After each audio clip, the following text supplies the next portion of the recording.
he created 3 years of a massive fallacy that did so much damage to this country and made us miss probably one of the most important stories of our lifetime. We were having hearings on impeachment while the coronavirus was exploding. Greg Gutfeld absolutely tore into Adam Schiff on live TV, and the whole exchange felt more like a comedy roast than a political debate. From the moment Gutfeld started speaking, it was clear Schiff didn't stand a chance. Gutfeld didn't just respond, he dismantled him with brutal precision, delivering punchlines that had even congressional aides trying not to laugh. He mocked Schiff's dramatic speeches, his outlandish predictions, and his relentless thirst for the spotlight, comparing him to a failed actor stuck in a never-ending audition. Schiff treats every hearing like it's a casting call. Gutfeld quipped, but the only part he's ever nailed is playing the guy no one believes. And Gutfeld wasn't done. He kept the pressure on, turning the segment into a full-blown political takedown. Dems pop their dentures when Schiff finally gets censored. And so the House condemns the lies of the man with the zombie eyes. Last night, the House voted on party lines to censure Adam Schiff for promoting the Trump-Russia collusion hoax, which was as believable as Brian Kilmeade getting fan mail. 2 for 2. Schiff becomes only the 26th member ever to be censured, but to his credit, he's still the only member to have a 12-inch neck. Gutfeld went in on Schiff so ruthlessly, the poor guy looked like he aged a decade by the time it was over. No sugarcoating, no soft jabs, just brutal, straight-to-the-point mockery that landed harder than most Senate speeches ever could.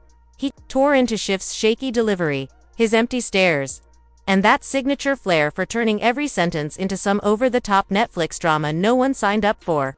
Gutfeld didn't need special effects or a flashy entrance, just Schiff's uncomfortable expressions, a trembling voice, and a live camera. That alone turned the hearing into a full-blown roast. Schiff walked in thinking he was the lead in a Shakespearean tragedy, but by the end, he was just the punchline. And Gutfeld, he was the guy in the back row, feet kicked up, tossing popcorn in the air and enjoying every second of the Adam Schiff meltdown tour. And the irony is superb. He went crying to mommy on an app run by Chinese commies. Congressman Adam Schiff announced this morning he's running for U.S. Senate in California, which is guaranteed to boost U-Haul rentals headed for Texas. He unveiled the highly polished and produced political ad right on the heels of getting booted from the House Intel Committee. Coincidence? I think not. Greg Gutfeld said the funniest part about roasting Adam Schiff was that Schiff didn't even realize he was being roasted. He wandered around Washington like a malfunctioning turn-issued AI programmed solely on dusty spy thrillers and worn-out CNN soundbites. Watching him speak was like witnessing a live press release try and fail to pass as human. He gave off Cold War vibes in a TikTok era, like a relic struggling to stay relevant. The man hadn't cracked a real smile since the Reagan administration, and every line he delivered sounded like it was rehearsed endlessly in front of a mirror, only to land with the grace of a wet towel hitting tile. It wasn't just was tragic comedy unfolding in real time, and Gutfeld loved every second of it.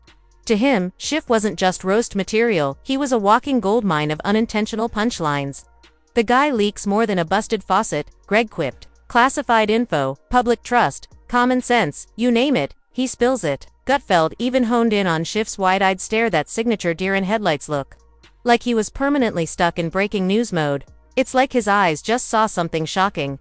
Greg joked, but can't quite remember what it was. He added that Schiff always looked mildly panicked, like a man who suddenly remembered he left the stove on in the middle of a top-secret briefing.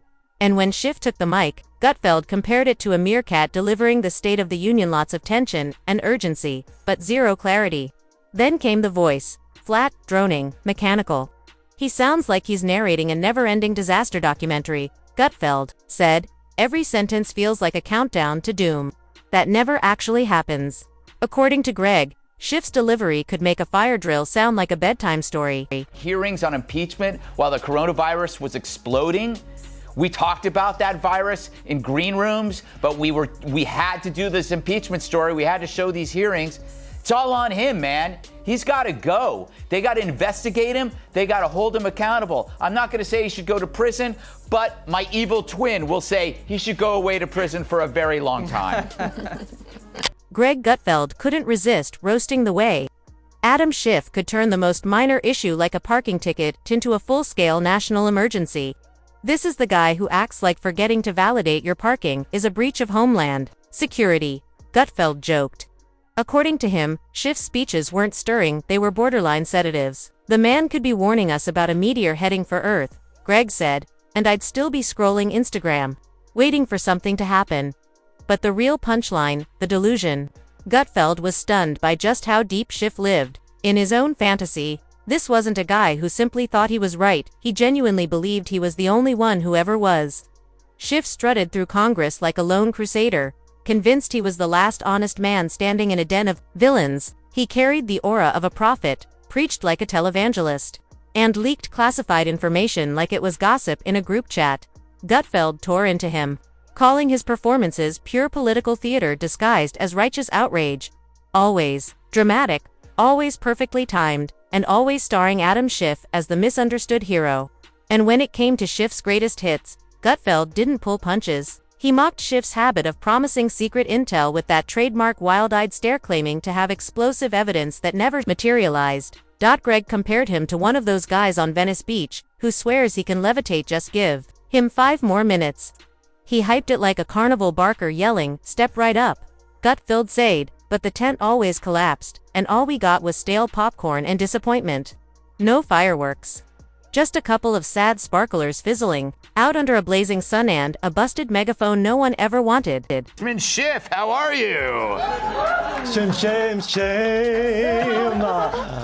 Shame on you. Oh, yeah. Oh, excuse me, Mr. Gutfeld. So, Congressman, I gotta ask, how did it feel to have your ass chewed out like that in front of your colleagues? Oh, well, I will say this, Mr. Gutfeld, it feels... Greg Gutfeld tore into it, saying Schiff was the kind of guy who could lose every hand at the political poker table and still try to bluff with a unicard. No retreat, no apology, not even a blink, just full-speed delusion. Instead of pivoting, Schiff doubled down. Every flop prediction got followed by a new urgent alert. Every empty claim backed by a dramatic pause and a fresh batch of nonsense that never went anywhere. One fake emergency after another, like reruns of a bad series that refuses to get cancelled. Greg locked in on Schiff's vibe.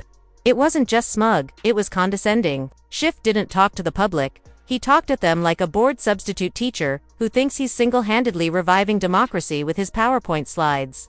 According to Gutfeld, Schiff had the charm of a DMV touchscreen and the emotional warmth of an IRS penalty notice. And comedy. Forget it. The man was basically immune to humor. Sarcasm bounced off him. Jokes died mid-air. Schiff didn't just lack a funny bone. And the fact that Schiff hasn't blinked since 1992.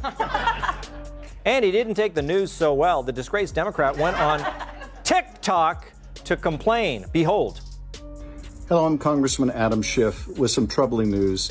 Today, Kevin McCarthy removed me from the House Intelligence Committee, all for doing my job, for holding Trump accountable and standing up to the extreme MAGA Republicans.